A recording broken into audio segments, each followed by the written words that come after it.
So I don't have much memory, so to keep this kind of direct, I can explain something about rosary, and I'm not going to explain what rosary is at the same time. So yeah, like get achievements in your life, and like I said, these can be stolen from you by people. Ironically, people can be typically atheist, and they'll steal these things, achievements for you. They can be like considered maybe Masonic grades. The higher up they go, the more religious they get, like servitude and tutelage, angelic protection, and things.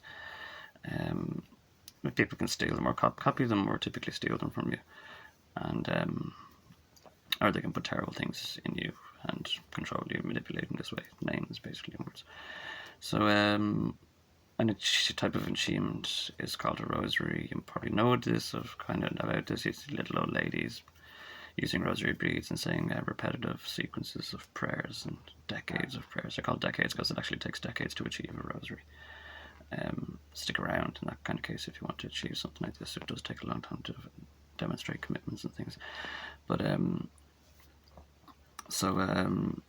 not going to explain. This isn't what they're not really doing much of a rosary-like achievement in what their method. I understand their method, what they're doing there, but that's not what you do. I also saw a lot of people in a psychiatric unit where I was, and they were all clinging to rosary beads, and I thought, did you ever all not think or examine the fact that it might be the rosary beads that are driving you a bit crazy?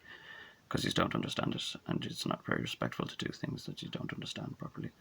It's just a frustration and waste of time. So I'm not going to explain what a rosary is to either, because having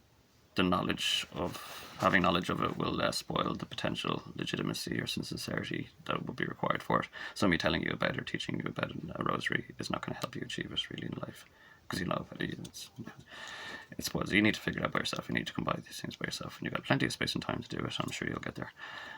What I am going to talk about is stealing rosaries, because people steal rosaries, and there's other words and lots of other things that they can steal from you, but they steal your rosary, which is weird. It's a very contradictory thing. And I have a little anecdote that I just thought of earlier on that I can tell you the anecdote and you'll understand it better, but I still won't spoil your foundations for potentially achieving rosary. So I'll just get down much memory.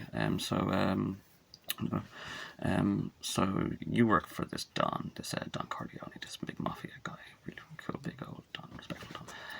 And you've been with him now for a good long time, working for him. Everything's been cool. You've been no bother, and he really appreciates this. Like, he's actually very happy with you, and he's so happy, in fact, like, he gets you a gift, and it's a very personalized, really rare and expensive gift.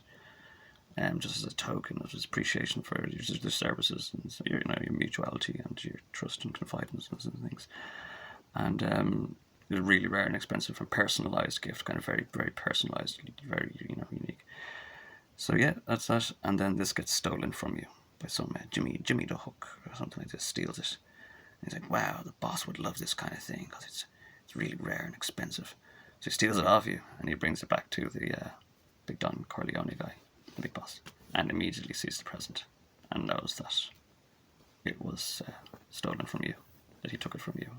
And he'll call you up and say, you didn't lose the present or sell the present that I gave you. He's like, no, I don't know where it is. It's just at the moment. Or maybe he's afraid to say it. There's a really funny movie you could make out of it. And but that's what stealing a rosary is pretty much like. You're taking something like this and you're bringing it back to the person who gifted it. And you can kind of insinuate they're either stupid or you're stupid. But that's why it's a really stupid thing to rob someone's rosary. Because it's in that story, but there's still the essences and necessities of the rosary are concealed in this story. But it's like this, Don Corleone, you got respect from high and holy heaven, and you're taking this, and you're claiming to be, when it's a recognition in the first place. So if they recognize you, they recognize you're stealing arbitrarily or apparently stealing this gift or this recognition.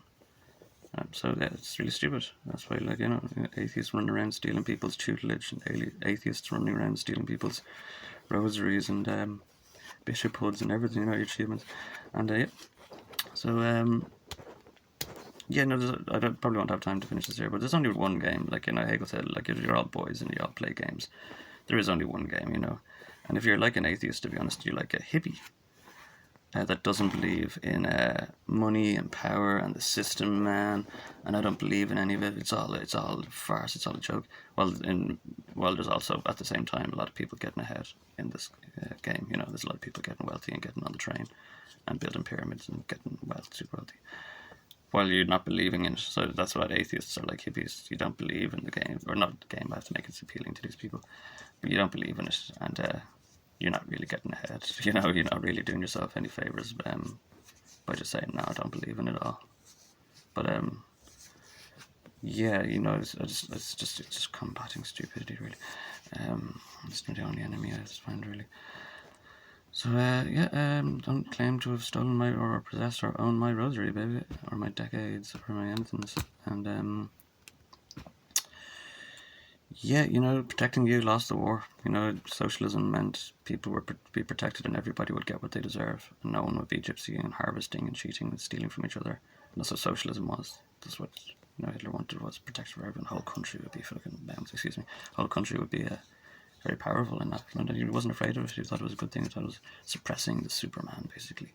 We're suppressing and holding down our amazing potentials by screwing with each other, because technically the thieves are going to be stealing all the good people, all the lambs, all the sheep, all the people who don't know about it. And they'll be like wolves and farmers.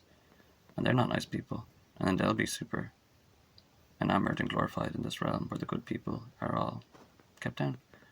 So that's where that's kind of started up from. So yeah, but I lost a war anyway. So like, you know, stealing your rosary or stealing your granny's rosary or your dad's rosary or something like this is somewhat socially acceptable, isn't it? That won the war. But yeah, we don't need another war. Death is no solution. And just, you know, stop being gypsies and stop being stupid and earn your stuff for yourself, because God knows, in the very least, God knows. So you gotta earn it for yourself. All right, hippies, peace out, man.